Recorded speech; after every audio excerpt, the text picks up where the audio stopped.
Marwari media आप देख रहे हैं। आज 14 नवंबर 2025 शुक्रवार का दिन, हिंदू तिथि मार्गशीर्ष माह की दशमी। नजर डालेंगे आज की बड़ी खबरों पर। शुरुआत करेंगे देश की बड़ी खबर के साथ।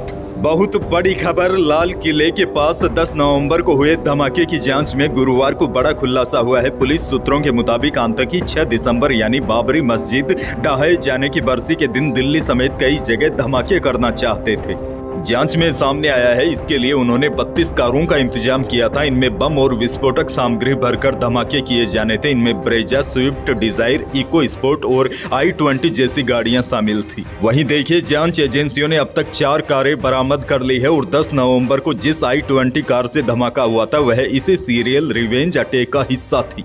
बड़ी जानकारी यह भी आ रही है, लाल किले के पास हुए कार ब्लास्ट का मुख्य आरोपी आतंकवादी डॉक्टर मोहम्मद उमर नबी ही था। कार में मिले दांत, हड्डियां, खून लगे कपड़े के टुकड़े और पैर के हिस्से का डीएनए उमर की मां से मैच हो गया है, यानी कि ब्लास्ट के वक्त उमर कार में ही मौजूद था। वहीं कार में धमाका करने से पहले उमर के 6 सीसीटीवी भी सामने आए हैं। आगे बढ़ेंगे, देश की एक और बहुत बड़ी खबर। बिहार विधानसभा चुनाव में रिकॉर्ड मतदान के बाद आज नतीजों का दिन है। मतगणना आज 14 नवंबर शुक्रवार को होगी। भाजपा नीत राष्ट्रीय जनतांत्रिक गठबंधन एनडीए और विपक्षी गठबंधन इंडिया दोनों ने ही अपनी जीत पर विश्वास जताया है। हालांकि निर्णायक परिणाम आज दोपहर के बाद स्पष्ट हो जाएगा। अब देखना होगा जनता दल प्रमुख और राज्य के सबसे लंबे समय तक मुख्यमंत्री रहे नीतीश कुमार को लगातार 5वें कार्यकाल का मौका देंगे या बदलाव का रास्ता चुनेंगे। चुनाव के बाद लगभग सभी सर्वेक्षणों ने एनडीए की एकतरफा जीत का अनुमान जताया है। बहरहाल आगे बढ़ जाते हैं। राजस्थान से बहुत बड़ी खबर। आज राजस्थान के लिए भी बड़ा दिन है। अंता विधानसभा उपचुनाव का परिणाम आज आपके सामने होगा। इसके साथ ही यह भी साफ हो जाएगा कि अंता का 5वां विधायक कौन होगा, प्रमोद जैन भाया या सुमन मोरवाल या फिर नरेश मीणा। आपको बता दें, यह सीट 2008 में अस्तित्व में आई थी। इस सीट पर अब तक 4 चुनाव और 1 उपचुनाव हुआ है। आज इस सीट के नतीजों पर सबकी निगाहें रहेगी, क्योंकि भजनलाल शर्मा, वसुंधरा राजे, अशोक गहलोत, पायलट, हनुमान बेनीवाल जैसे दिग्गजों की साख भी दांव पर लगी है। चुनाव परिणामों के साथ ही दिग्गजों की प्रतिष्ठा का टेस्ट भी हो जाएगा।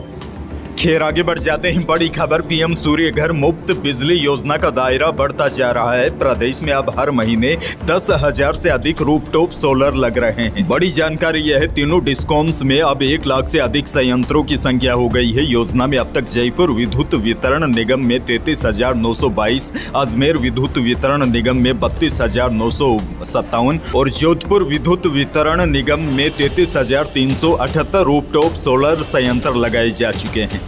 राज्य में अब तक 86,307 उपभोक्ताओं को रूफ टॉप सोलर लगाने पर सब्सिडी मिल चुकी है। 672 करोड़ रुपए की सब्सिडी सीधे बैंक खातों में हस्तांतरित की जा चुकी है।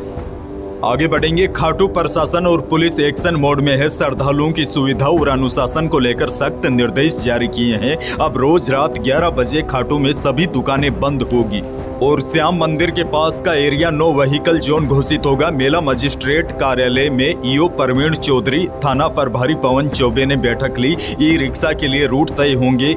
ई रिक्शों वालों का रजिस्ट्रेशन भी होगा। ठेला थड़ी वालों को लॉटरी सिस्टम से जगह दी जाएगी। पहले स्थानीय लोग और उसके बाद बाहरी लोगों को प्राथमिकता मिलेगी। अतिक्रमण हटाया जाएगा। मुख्य मार्गों और गलियों में खड़ी बाइक पुलिस उठाएगी। तोरण द्वार क्षेत्र को पूरी तरह खाली रखा जाएगा ताकि श्रद्धालुओं को कोई परेशानी न हो। एक और बहुत बड़ी खबर देखिए, राजस्थान माध्यमिक शिक्षा बोर्ड ने 10वीं और 12वीं की बोर्ड परीक्षा की फीस बढ़ा दी है। अब सभी स्टूडेंट, चाहे रेगुलर हो या प्राइवेट, दोनों को 850 रुपये फीस देनी होगी। पहले रेगुलर स्टूडेंट से 600 रुपये और प्राइवेट स्टूडेंट से 650 रुपये लिए जाते थे। वहीं प्रायोगिक परीक्षा यानी कि प्रैक्टिकल एग्जाम का शुल्क भी दोगुना कर दिया है। अब प्रति विषय 200 रुपये शुल्क लगेगा। बढ़ी हुई फीस अगले सत्र यानी कि 2026 और 27 में लागू होगी। बोर्ड ने फीस बढ़ाने के लिए राज्य सरकार को एक प्रस्ताव भेजा था, इसे मंजूर कर लिया गया है। 2017 के बाद यह परीक्षा शुल्क बढ़ाया गया है। आपको बता दूं, राजस्थान बोर्ड की 10वीं और 12वीं की परीक्षा में हर साल करीब 20 लाख स्टूडेंट शामिल होते हैं। आगे बढ़ेंगे। जयपुर से बड़ी और दुखद खबर, जयपुर सीकर हाईवे पर डंपर ने बाइक सवार 2 युवकों को टक्कर मार दी। डंपर एक युवक को घसीटता हुआ ले गया, जिससे उसकी मौके पर ही मौत हो गई। बाइक पर पीछे बैठा उसका साथी उछलकर दूर जा गिरा, जिससे वह गंभीर रूप से घायल हो गया।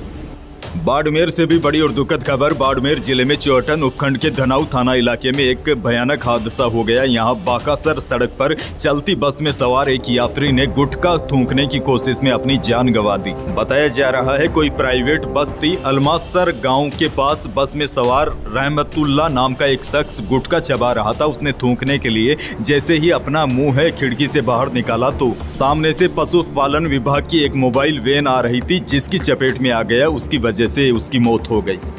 बाड़मेर से एक और बड़ी खबर। बाड़मेर में अतिक्रमण हटाने गए यूआईटी सेक्रेटरी व आरएस अफसर ने आरएलपी नेता को गाली दी। यूआईटी सेक्रेटरी सरवण सिंह राजावत और स्थानीय आरएलपी नेता हनुमान बेनीवाल के बीच कहासुनी बढ़ गई। इस घटना का सोशल मीडिया पर एक वीडियो भी वायरल हो रहा है, जिसमें राजावत अपशब्द बोलते नजर आ रहे हैं। वीडियो वायरल होने के बाद आरएलपी समर्थक अब इस अधिकारी पर कार्रवाई करने की मांग पर अड़े हैं।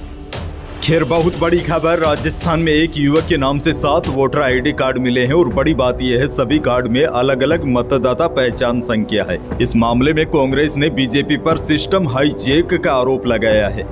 निर्वाचन आयोग ने सिक्कर के श्री माधोपुर में एक युवा वोटर के 7 ईपीआईसी कार्ड जारी कर दिए हैं। सभी वोटर आईडी पर मतदाता पहचान संख्या यानी कि ईपीआईसी नंबर अलग अलग है और 6 वोटर आईडी पर युवक की एक जैसी फोटो है, जबकि एक आईडी पर युवक की दूसरी फोटो लगी है। मामला सामने आने के बाद हड़कंप मच गया है। अब पूरी जांच करवाई जाएगी कि आखिरकार ऐसे हुआ कैसे। अच्छा, बड़ी खबर यह भी देखिए, Delhi Mumbai super express way पर अब वाहन चालकों को तय लेन और गति सीमा का सख्ती से पालन करना होगा।